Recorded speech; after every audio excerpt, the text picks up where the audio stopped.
समस्या तुमच्या, बातमी आमची. क्षितिज पर्व न्यूज सदैव आपल्यासोबत. सर्वांचं पत्रकार बंधूंचाच मी सर्वप्रथम आभार व्यक्त करते, कारण दादांनी सांगितलं सुद्धा, दादांनी त्या परिस्थितीमध्ये सुद्धा आपण या ठिकाणी आला. आजची ही जी पत्रकार परिषद आहे, म्हणजे खोटं महिला आरक्षण या बाबतीत स्पष्टीकरण आम्हाला द्यायचं आहे.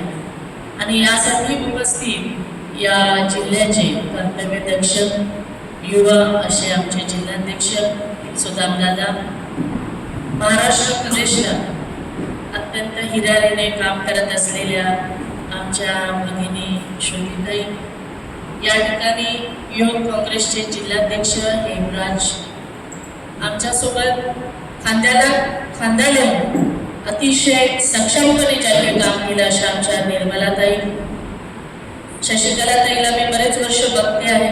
शशिकलाताई सुद्धा या ठिकाणी आहे, आरतीताई आहे, प्रेमाप्पा, सुरेश पाटील, अरुण कुंभारजी, सायराजी, अनुपमा झंडाजी, ईशाजी, इशिकाजी, सोनियाजी, नावा चुकील, जयश्रीजी, सुदर्शनाजी आणि सर्व पत्रकार बंधू. आजची जी ही प्रेस आहे, आपल्या सर्वांना माहिती आहे की भाजप सरकार हे किती खोटं आहे आणि किती महिलांच्या विरोधात. 16 एप्रिल 17 एप्रिल यांनी विशेष सत्र बोलवलं आणि विशेष सत्र कशासाठी, तर महिला आरक्षण दिल्यासाठी. माझ्याकडे काही मुद्दे आहेत की जे मी तुम्हाला सांगणार आहे, त्याचे उत्तर पण सांगणार आहे.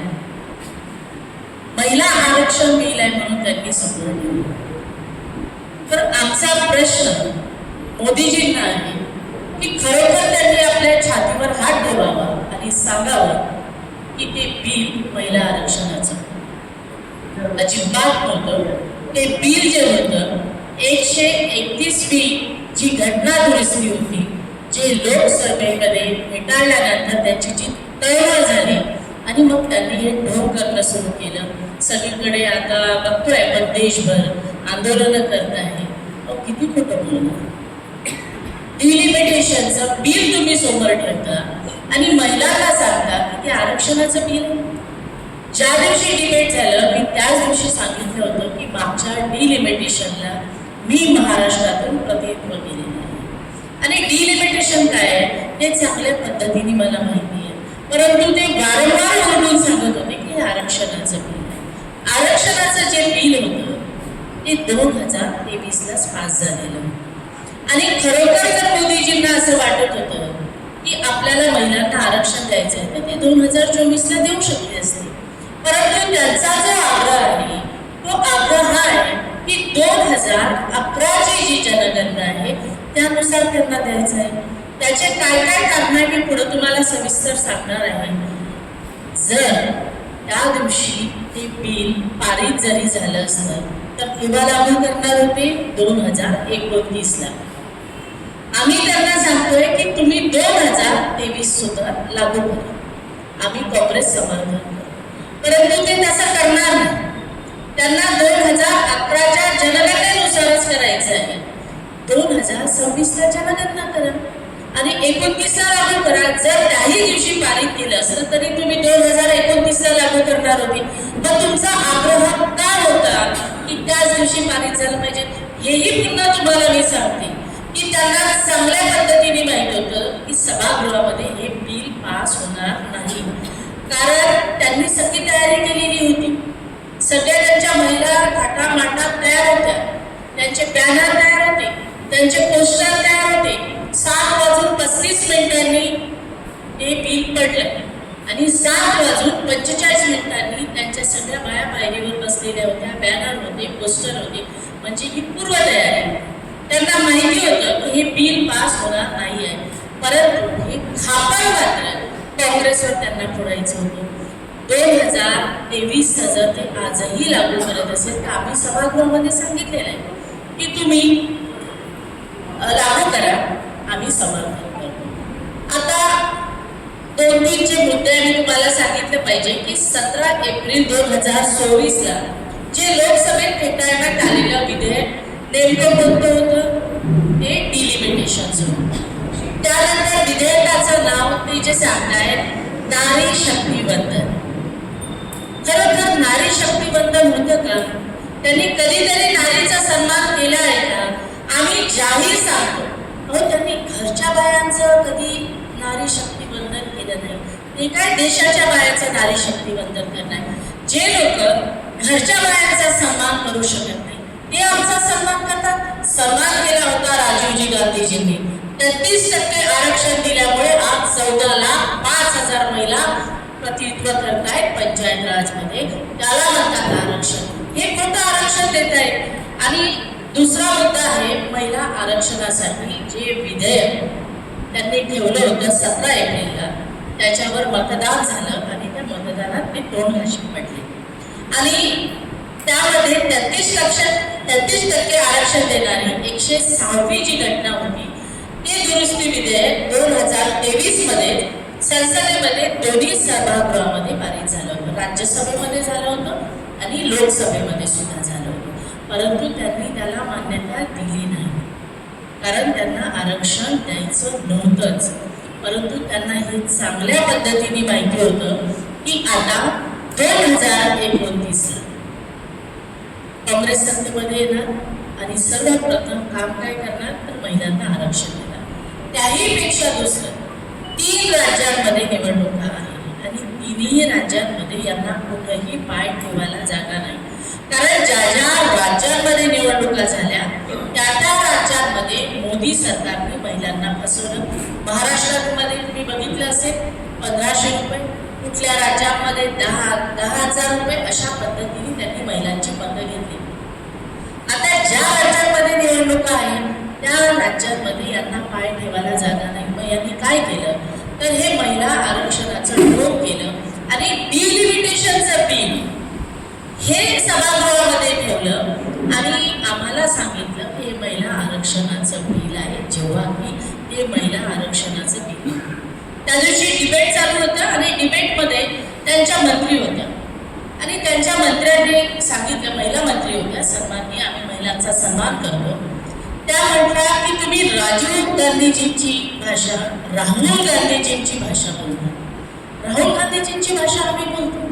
तुम्ही तुमच्या सांगत होत्या की जर तुम्ही 10 मिनिटं थांबले असते तर 50% आरक्षणाचं बिल मोदीजी आणि अमित शहा सभागृहात आणणार होते. काय भाजीपाला?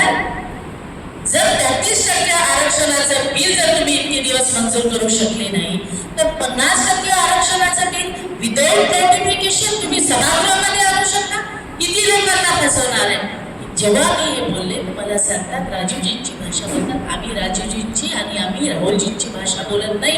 राजीवजींनी 33% आरक्षण दिलं म्हणून ह्या संध्या सवालाने श्रुती मात्र त्या सगळ्या दिसत आहेत डायसवर, अन्यथा दिसल्या नसत्या. तुम्ही संविधानाला माराच्या मागे लागले आहे आणि हे खोटं सरकार आहे, फसवं सरकार आहे.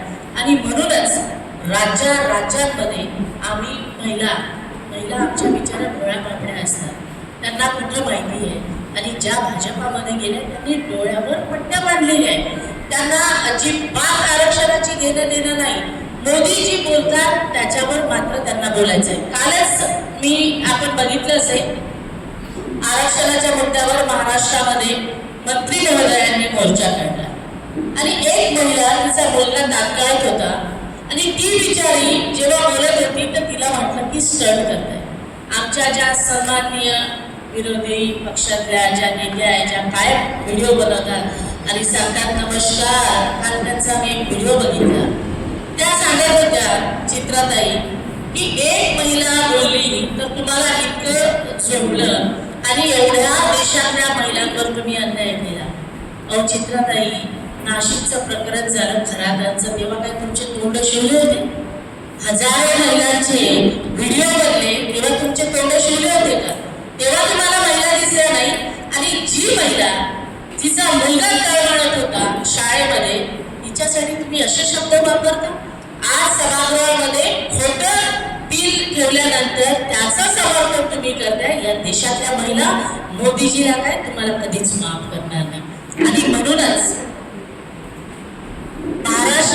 महाराष्ट्र काँग्रेसने जिल्ह्यामध्ये महिलांना पाठवून आम्ही त्या ठिकाणी आमची जी भूमिका आहे कारण आम्ही सत्य बोलतोय, आमच्या बोलण्यामध्ये सत्यता आहे आणि म्हणून प्रत्येक जिल्ह्यामध्ये जाऊन आम्ही ही प्रेस घेतो आहे आणि 131वी घटना दुरुस्ती लोकसभेमध्ये फेटाळल्या गेली.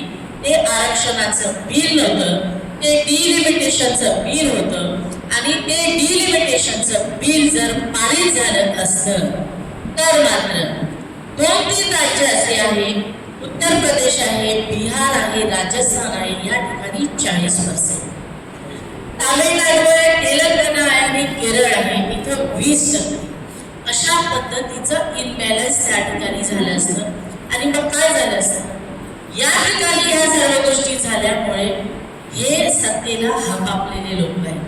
म्हणजे कायम सत्तेत राहण्यासाठी हे डिलिमिटेशनचं बिल आरक्षणाच्या आड यांनी मंजूर करायचं आणि कायम सत्तेत राहायचं हे सत्य होतं.